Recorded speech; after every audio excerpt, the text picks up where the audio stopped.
Así que vamos a ver que todo esto que encontramos en este árbol, diabetes, diálisis, insulinización, iliteratos, conteo de hidratos de carbono, la carga de glucosa en diálisis peritoneal, si es un tratamiento ambulatorio, cómo manejar lo ambulatorio, y nos encontramos que en la base de ese árbol hay una palabra allí que dice educación. Sin duda, tenemos que trabajar en la educación del paciente si queremos trabajar en todos estos parámetros. Quiere decir que si uno lo ve, se encuentra con muchas cosas para tratar de trabajar en tan poco tiempo. Y ahí viene esto que me pareció importante. Este es un inglés que vivía en el siglo XIX y que dice, ¿cuál es el conocimiento más valioso?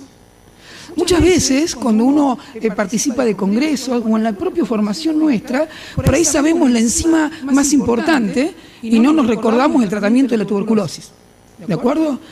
O en una ronda de salas, cuando uno va pasando a lo del paciente, es más importante saber la enfermedad más difícil, o el que lo tiene, o el que tiene el Google en la cabeza, para poder nombrarlo mejor. Y de golpe no nos damos cuenta de qué conocimiento es más valioso para lograr resultados en quién es el objetivo de nuestro tratamiento, que son nuestros pacientes. Por eso, el gran objetivo de la educación no es el conocimiento, sino la acción. Entonces, la idea de esta actividad que vamos a tener es movilizarlo para alguna acción que ustedes puedan hacer en el manejo de los diabéticos que se encuentran en diálisis peritoneal. Para ello, disponen de este código de esta clase, pueden ingresar a Google para encontrar esta misma clase, más todo el material bibliográfico que vamos a tener, donde vamos a nombrar más de 10 artículos a disposición de ustedes para que puedan continuar con la lectura. Así sacan foto, van a tener el código de la clase y la pueden bajar en su teléfono en este momento también, si quieren seguirla junto conmigo.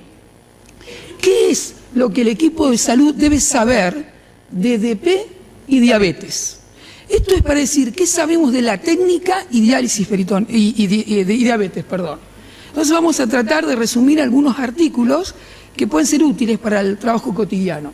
En la última década se comparó la mortalidad entre hemodiálisis y diálisis peritoneal y no se encontró ninguna asociación significativa en el que el uso de la diálisis peritoneal muestre mayor riesgo de mortalidad. O sea, esto ya está fuera de discusión, hay varios artículos que lo dicen, entonces ya estamos. No tenemos que estar diciendo si hay mayor o menor mortalidad de acuerdo a la edad o no. Habría que plantearse si no hay mayor mortalidad si manejamos mal la diabetes en diálisis, ¿no? Que eso sería el dilema de cómo tenemos que trabajar en nuestras unidades. El otro punto es que sabemos de que la diálisis peritoneal requiere grandes volúmenes de dializado, donde va a haber 1 o 3 agentes osmóticos, 1 o 2 de ellos pueden no ser azúcares, como bien dijo Mauricio esta mañana, pero siempre va a haber azúcar en el medio. La mayoría del dializado que utiliza la diálisis peritoneal tiene azúcar y la absorción varía de 50 a 150 gramos de glucosa. Eso va a depender, indudablemente, del tipo de peritoneo. Ahora, si uno se come un plato de fideos, chicos, vamos a ser honestos, cada uno de nosotros tiene que ver su peso y la cantidad de carga calórica que consume, está incorporando casi 150 gramos de hidratos, ¿no? Es como para que prestemos atención. Y imagínense ustedes si queremos utilizar las soluciones de diálisis peritoneal, que sabemos que necesitan sacar agua, de acuerdo a la potencia de azúcar que tenemos, y si en el momento que el paciente se coloca esa bolsa, se come el plato de fideos, indudablemente la carga de azúcar que yo recibo en el líquido peritoneal o la carga de azúcar que va a tener ese paciente a las 2 horas por la ingesta va a evitar esta ultrafiltración. Por lo tanto, no hay manera en la cual el manejo de la diabetes escape al nefrólogo. ¿Alguno de ustedes se le ocurre que al hiperpara lo va a manejar el endocrinólogo? Me parece que no. Aunque por ahí hay unos muy buenos endocrinólogos que lo hacen muy bien.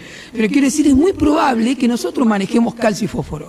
Lo que les estoy planteando es que ustedes tienen que manejar diabetes, la enfermedad renal crónica terminal, y tienen que manejar la insulinización del paciente. Ustedes y sus enfermeros. Si no, no hay manera de trabajar en comunidad para que el paciente logre resultados. Entonces, esto dicen las clínicas. Las guías clínicas, y esto hoy se armó un pequeño debate de la mañana. Es muy importante tener normas, Las normas son las guías clínicas y tenemos que estar agradecidos a las diversas sociedades que las arman, pero cada uno debe pensar cómo lo implementa en su unidad de laburo, porque si no es una cosa que queda puesta para el cuadrito. Entonces uno tiene que agarrar la guía y ver cómo es de aplicable o de implementable de acuerdo a su sistema sanitario y a la realidad de los pacientes que tiene. Entonces, ¿qué nos dicen las guías? Que tenemos que evitar la hiper y la hipoglucemia, que tenemos que estabilizar los patrones de glucemia, adaptar la dieta a la terapia. ¡Chan! Esto es bastante serio. Muchas veces uno ve a la nutricionista que no le pregunta, algunas sí, por supuesto, la mayoría tal vez, pero nos encontramos con que tiene que educar al paciente en cómo utilizar los alimentos que él dispone, no que quisiéramos que tenga, lo que él dispone y en la cantidad que él puede. Entonces, no puede ser que no tengamos un registro alimentario de 3 días donde veamos la cantidad de calorías y la cantidad de hidratos que el paciente tiene para ver qué podemos hacer con lo que el paciente come. No hay manera de cambiar los hábitos o lo que el paciente pueda hacer. Adaptar las terapias de la diabetes a la prescripción de diálisis. Esto es muy importante. Adaptar las dosis de insulina, los tipos de insulina a la diálisis que prescribo. No puedo evitar esta parte de la pata del tratamiento de la diálisis y diabetes. ¿De acuerdo? Promover la autofiltración y el control de volumen, por supuesto prevenir las infecciones y prevenir nuevas complicaciones de la diabetes. Por supuesto que también tendría que hablar de la preservación de la membrana. No lo voy a decir, porque como siempre lo decimos, no lo voy a decir ahora. Todos sabemos que si le pongo mucho azúcar de más, con el tiempo la membrana va a tener cambios. Sabemos que es muy probable que el paciente se muera antes que los cambios se aparezcan en la membrana, porque se va a morir de problemas cardiovasculares antes que por el problema de la membrana. No quiere decir que no prestemos atención a la membrana, pero la idea es movilizarlos. Es decir, si tenemos que usar una bolsa de 4,25, usémosla, porque lo importante es que el paciente no tenga sobrecarga, maneje bien el volumen y en todo caso ajuste la insulina para que tenga los niveles de glucemia adecuados. ¿De acuerdo? Esa es la idea de que trabajemos con este punto. Entonces, mejorar el control de glucemia, objetivos de control, perfiles de insulina, uso de antibióticos orales, podemos, no podemos. Reducir la carga de carbohidratos en DP. Cuando hablo de eso no hablo solamente de utilizar otro tipo de bolsas que lamentablemente en Latinoamérica no tenemos con disponibilidad, ojalá pudiéramos. Todos podemos leer el estudio Impedia y demás estudios que demuestran que sin duda se baja la carga de glucosa con otras soluciones, pero la realidad es que las tenemos poco para usar. Entonces, ¿qué tenemos que trabajar? Con las bolsas que tenemos, pero con la otra carga, que es la dieta que el paciente recibe. En eso sí hay que trabajar y prestar mucha atención. Como bien dice este texto, hay que evitar la hiperglucemia. Aquí agregué yo la hiperglucemia postprandial. ¿Por qué esto? Cuando uno hace los talleres de pacientes, yo hago talleres de pacientes diabéticos en diálisis peritoneal, me encuentro que no hacen el monitoreo. Cuando uno le pregunta, ¿detecta la glucemia en el hogar? A veces, cuando puedo, ¿cuál usa? La glucemia de la mañana. ¿Y la glucemia postprandial? No. Y, chicos, la glucemia postprandial es la que está relacionada con la muerte cardiovascular y es la que impacta en los resultados de ultrafiltración de nuestros pacientes. ¿Cómo cuando el paciente viene a control voy a tener todo el registro de ultrafiltración y no tengo el control de glucemia? Y no tengo un control de glucemia postprandial. ¿Cómo voy a saber si la ultrafiltración está bien? ¿Cómo voy a saber si está comiendo adecuadamente si no tengo registro alimentario? ¿Cómo voy a saber que puse la bolsa correcta de 4 si no sé si comió fideo ese día y no sé la dosis de insulina que se hizo? ¿Me comprenden? Todo eso forma parte del manejo de la diálisis peritoneal. A veces tenemos suerte que hay algún diabetólogo que pueda hacerlo. Démosle gracias a Dios, a la Virgen María, a Mahoma por las dudas también y a quien otro más quiera.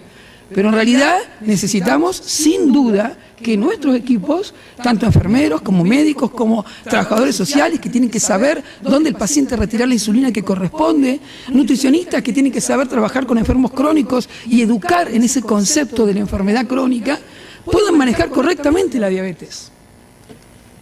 Miren este trabajo que es muy importante, porque acá te dice cuál es la frecuencia, hablando de hemoglobina glicosilada, vamos a hablar de la hemoglobina con todos los errores que puede tener la hemoglobina en la medición, eso lo pueden buscar ustedes y van a saber que hay errores de esto, pero es la que se usa. Y fíjense esto, encontramos que hay un grupo de pacientes, que es casi el 30%, que tiene hemoglobina entre 5 y 6. Entre menos de 5, 11. Si sumamos esto, es casi el 40%. El 40% de nuestros pacientes tienen glucemias bajas, muy bajas. ¿Por qué? Porque esta hemoglobina glicosilada, cuando uno vamos a ver otro estudio a posterior, estos pacientes tienen mucho tiempo, muchos minutos en el día con hipoglucemias. ¿Esto qué quiere decir? Es cierto que la sensibilidad a la insulina cambia en la enfermedad renal crónica, pero ¿no será que estamos dando mal la insulina? Puede ser, sin duda, que esto pase. Hay trabajos hechos por Roberto, por Tiago, que muestran ya la homeostasis de lo que es los hidratos de carbono en la diálisis peritoneal. Sabemos que esto va a ocurrir, pero en la dosis de insulina, ¿no será que tenemos que mirar un poco ahí también? Fíjense esto, encontramos el 27% entre 6 y 7, entre 7 y 8 el 16%, y 9 y 10 para adelante encontramos aproximadamente un 25% más que están mal controlados. Vamos a prestar atención a este grupo también, y van a ver que los objetivos de control, de acuerdo a la hemoglobina glicosilada, van a cambiar si la persona tiene enfermedad cardiovascular. Si tiene enfermedad cardiovascular, vamos a tener que tener la hemoglobina glicosilada un poco más alta, de acuerdo en el seguimiento. ¿Por qué? Porque los riesgos de hipoglucemia son mayores y la hipoglucemia está asociada a arritmia y a muerte nocturna. ¿De acuerdo? Entonces, tenemos que prestar atención claramente a esos detalles. Esta curva ya todos la conocen. Claramente vemos como la mortalidad es mayor en los pacientes en diálisis y mantenimiento diabéticos, y es mayor en esta forma de platito también para las hemoglobinas bajas. Esto es lo que se llama diabetes quemada, ¿no? El burnout de la diabetes. Es cuando este grupo de pacientes que tiene hipoglucemias. Y hay trabajos interesantes que nos muestran. La idea fue, esto es un trabajo que hace un seguimiento de los pacientes con monitoreo continuo de glucosa, y la idea fue mostrarles, no el trabajo en sí, pero me pareció interesante estas dos cosas. Fíjense la cantidad de tiempo, esto es, el porcentaje de pacientes que en este trabajo tenían hipoglucemia de 0,9 minutos, ¿de acuerdo? En minutos por día. Fíjense la cantidad de pacientes que tenían hasta 10 minutos de hipoglucemia. Y cuando vemos los que tenían hasta 1 hora, es el 10%. Es mucho. Y cuando vemos en la otra gráfica la duración de la hiperglucemia, fíjense, encontramos que hay un grupo de pacientes, que es el 16 y otro casi el 18, que están más de 5 horas a 12 horas con hiperglucemia en la casa. Para prestar atención, porque después que le pedimos que ultrafiltre. ¿De acuerdo? Entonces, prestemos atención.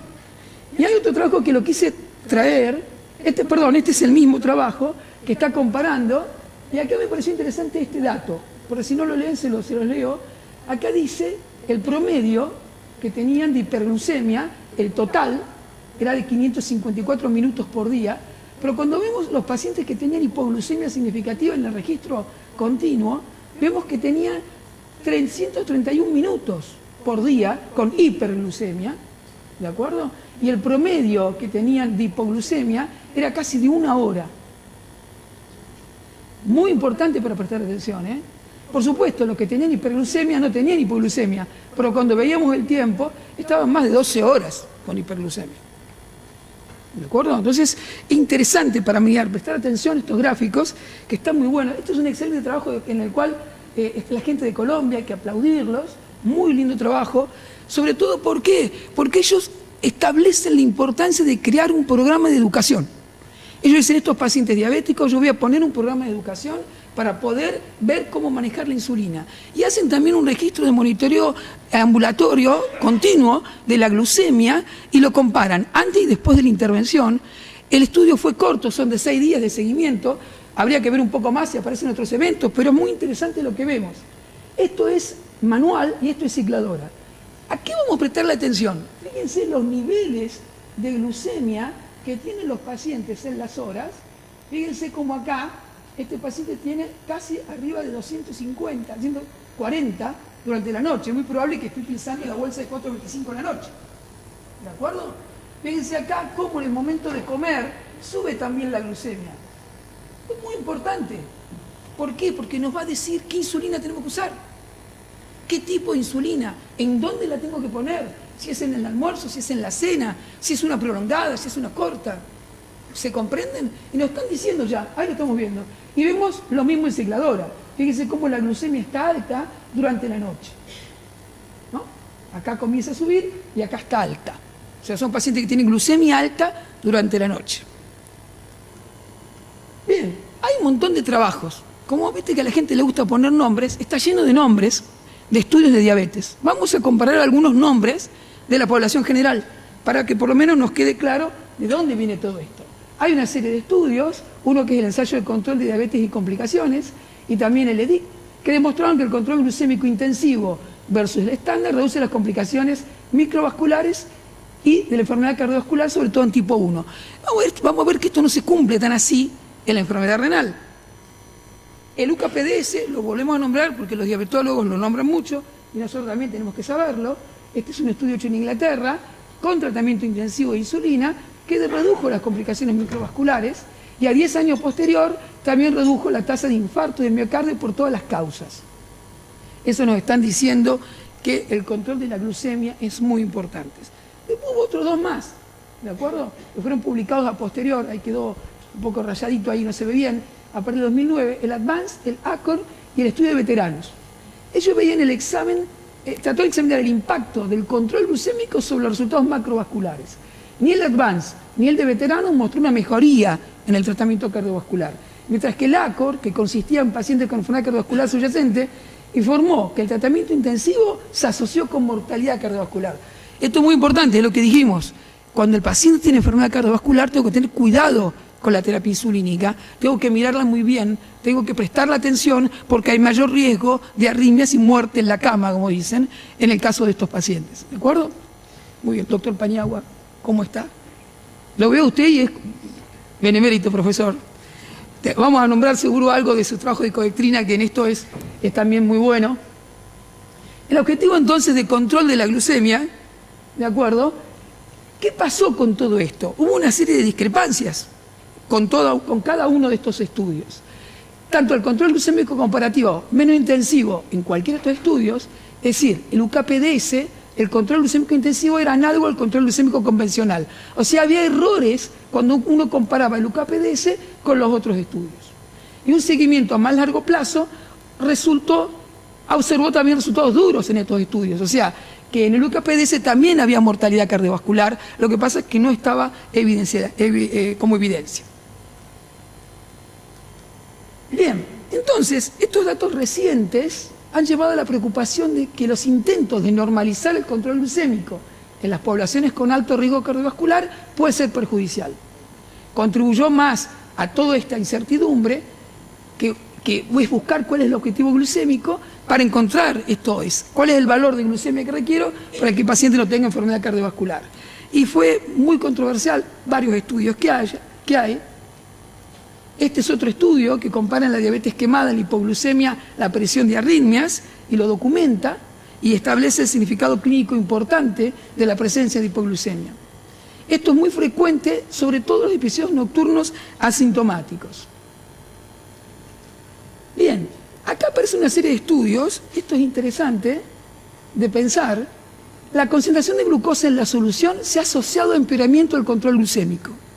Eso lo hemos visto también cómo con el uso de codectrina esto se puede corregir, pero también hay otros ensayos clínicos donde vieron que el control, que seguido por 12 meses, que el control glucémico mejorado no se tradujo en mejora de estos resultados.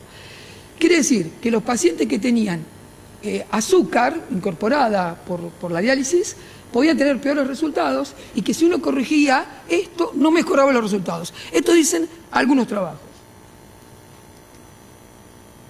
Otras observaciones posteriores han sugerido que un mayor riesgo de morbilidad y mortalidad de los pacientes que tienen pobre control glucémico. Un estudio no lectorizado ha mostrado un impacto beneficioso con la mejora del control glucémico. Lo recomiendo que lo vean este trabajo. ¿Qué le estoy diciendo? Que hay un lado que te dice de que el control del azúcar no va a mejorar los riesgos y hay otro estudio que te están diciendo que sí es factible que controlando el azúcar mejoremos los resultados cardiovasculares. Ahí estamos. Bien, para cerrar esta parte, Estudios que muestran una asociación inconsistente entre la concentración de glucosa y resultados en diálisis peritoneal. La concentración de glucosa en el dializado no está asociado con el desarrollo posterior de diabetes, al menos sobre el periodo de seguimiento. Esto es un trabajo muy interesante, Don, donde dice esto, que los pacientes nuevos que no eran diabéticos y que uno le ponía azúcar, el hecho de ponerle azúcar no los hacía diabéticos.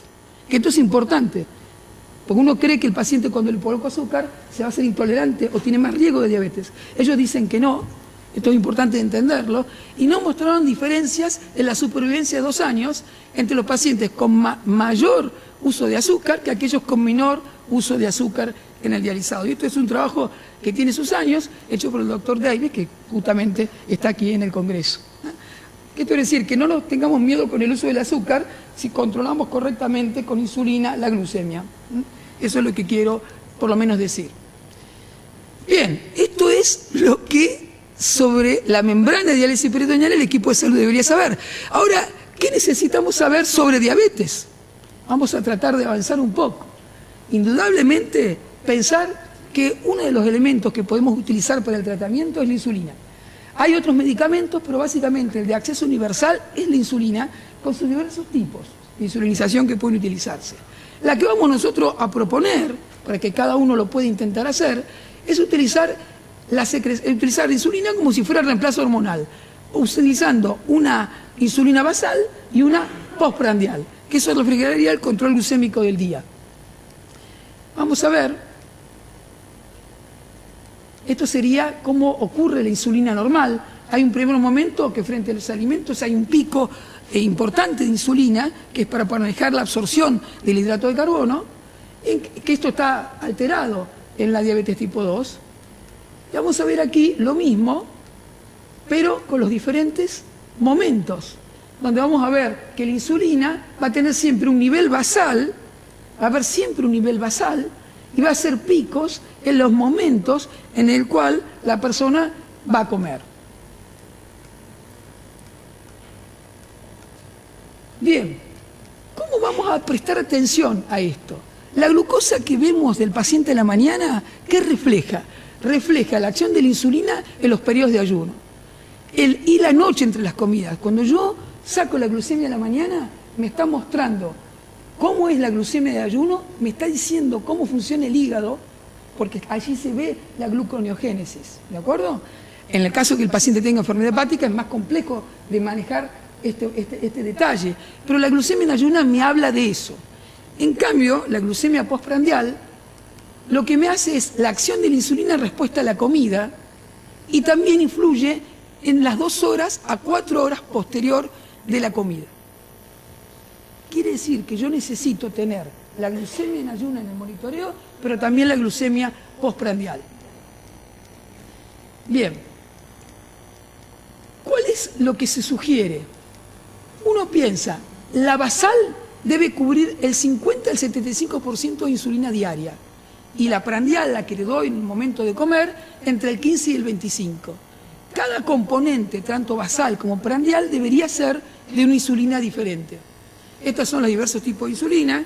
¿Qué les sugiero? Que ustedes con sus pacientes hagan primero el vademecum. ¿Qué hay ahí? ¿Qué tienen? ¿Qué insulina usan? En uno de los talleres que he hecho con los pacientes, el paciente me dice que nunca le habían dicho cómo utilizar la aguja. Ustedes saben que depende el tipo de pen, es cómo tengo que poner la aguja. Tengo que ponerla en forma recta o en forma de ángulo agudo. Estos detalles que parecen mínimos, nuestra enfermería los debe conocer, porque hay que educarlos en este tema. Si no, no vamos a poder resolver realmente esta circunstancia como deberíamos. Hay diversos países con diversos sistemas sanitarios. Habrá algunos que tienen educadores en diabetes accesibles, otros no. Yo creo que, aunque haya educadores para diabetes accesibles, no conocen diálisis. Entonces, no hay manera. O los educamos a ellos o tenemos uno nosotros. Y aquí ven los tiempos de acción de cada una de las insulinas. Lo tienen la disponibilidad posterior. Las análogos, fíjense que la giardina es la que puede utilizar en 24 horas. Es importante esto. Si yo voy a colocar un paciente en cicladora y voy a colocar la giardina porque tiene 24 horas, bárbaro, pero no reemplaza que tengo que ver qué pasa con el almuerzo y la cena. ¿De acuerdo? porque si no, no vamos a lograr un buen objetivo de control. Bien, la idea del régimen de insulina bolo basal es la combinación de insulinas largas y cortas, inyectadas en forma separada. ¿En quién? En tipo 1, en tipo 2 que se requiera, en tipo 2 que no logra el objetivo glucémico con las premezcladas. La premezclada yo no la uso, básicamente uso corriente o cualquiera de las cortas o análogas y las largas. ¿Cómo hacerlo? Si quieren después a posteriori yo me puedo quedar charlando con cada uno que quiera el resto de los días para charlarlo bien. La idea es mostrarlo algo en general. Lo que hacemos es 0,3 unidades internacionales por kilo de peso en los diabéticos tipo 2 y 0,7 en el diabético tipo 1. Establecemos la dosis basal en la mitad y la dosis supletoria en la otra mitad. Pero tengo que ver la carga de glucosa. La carga de glucosa va a estar dada por la dieta y por las soluciones. Y esto es un factor muy importante para calcular la dosis de insulina que va a requerir el paciente. Acá un ejemplo rápido. Una persona que pesa 70 kilos, multiplico 0,3 por 70, me da 21 unidades que en el día el paciente requiere. La mitad la voy a utilizar para la dosis basal, 10 unidades. Y por cada una, en este caso un paciente manual, solución que reciba, va a recibir en la dosis basal, en el caso de una de 2,5, 4 unidades. En el caso de 4,25, 6. Y así sumo el total de 24 unidades en la que va a reemplazar la insulina basal. ¿Qué va a pasar con esto? Si yo estoy utilizando una insulina corta o intermedia, cuya vida es de 8 a 12 horas, por ejemplo, en total, deberé dividirla entre mañana y tarde. ¿De acuerdo? Y si uso una larga, utilizaré una de 24 horas, la dosis total. La dosis supletoria me quedaron otras 11 allí. Voy a distribuir 6 y 5. Esto depende de qué come el paciente. Si el paciente de la noche come solamente una tostada y un té, voy a tener que utilizar la mayor cantidad de dosis en el almuerzo. Esto es lo que dijimos de las bolsas. Indudablemente el automonitoreo es muy importante, es un papel clave para poder hacerlo, ya que detecta cómo están las glucemias preprandiales y las postprandiales, y de acuerdo a esto hay una guía muy clara que establece cómo uno debe manejar el nivel de hemoglobina que buscamos, si el paciente tiene enfermedad cardiovascular o no, o si tiene riesgo de hipoglucemia. Bien, indudablemente lo que el paciente necesita saber de diálisis peritoneal es tanto, hay que ver cómo uno lo va a hacer. No es lo mismo informar que educar. Uno puede leer muchas cosas, pero no necesariamente entenderlas o no necesariamente actuar en consecuencia. No es lo mismo informar, entregar un folleto, que educar. Esto requiere replantear nuestro sistema educativo. ¿Cómo es el sistema educativo en diálisis peritoneal? ¿Cómo actúa el médico? ¿Cómo actúa el enfermero? ¿Cómo es la situación del sistema educativo en el caso del paciente diabético? Y aquí está la máquina de PD. Estos son los compañeros de trabajo, médicos y enfermeros que trabajan en las unidades de diálisis, y esta es la verdadera máquina. A ellos tenemos que dedicarnos, ellos hay que aprender, hay que enseñar, colaborar y recibir de parte del paciente también para poder educarlo y entrenarlo a ellos. Esto voy muy rápido porque no podemos. Todo esto es lo que tiene que saber el paciente. Conteo de hidratos, índice glucémico, la relación con insulina y los diferentes tipos de insulina. El índice glucémico comparamos todo con el pan. Y algo muy importante, se lo voy a mostrar acá rápido, yo uso mucho la mano para trabajar cuando educo a los pacientes. Con la mano, no hace falta otra cosa. Uno le enseña las porciones que tiene que utilizar y le enseña la cantidad de gramos de hidrato de carbono que va a comer, usando las manos y con la comida que él tiene. Así de sencillo, no hace falta hacer mucho más complejo esto. Bien, todo esto habla de diabetes y educación, hay muchísimo material sobre el tema. Indudablemente es necesario la existencia de un programa de diabetes para manejar correctamente al paciente en diálisis. Y yo me voy a tomar un minuto más para que 2 o 3 personas que no sean conocidos, que no sean los profesores, que me digan qué sensación tienen con el manejo de la diabetes. Si ustedes sienten que tienen un programa en su unidad que maneja la educación diabetológica, tanto para el enfermero como para el médico y para el paciente. Jaramillo, usted que siempre es muy participante, ¿qué le pasa? ¿Qué siente en su unidad? Lo que pasa es que en la realidad acá en Chile es diferente porque, por ejemplo, en mi caso, yo trabajaba antes en un hospital de la esta región. Hola.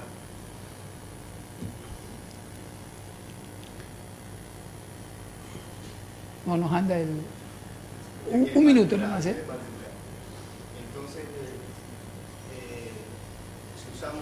Entonces, queremos usar insulinas de acción prolongada, no tenemos la opción porque solo puede salir esa receta acá bajo la firma de un diabetólogo o un endocrinólogo. ¿Qué con la opción que tenés? Claro, pero mira, tú puedes optimizar con insulina NPH, o puedes usar yo uso la vildagliptina, también lo he usado los inhibidores, la DPP4, pero si no logras el objetivo y mantener una hemoglobina glicosilada de 7,5 a 8 y no tienes otra posibilidad acá, ¿cómo hacerlo también?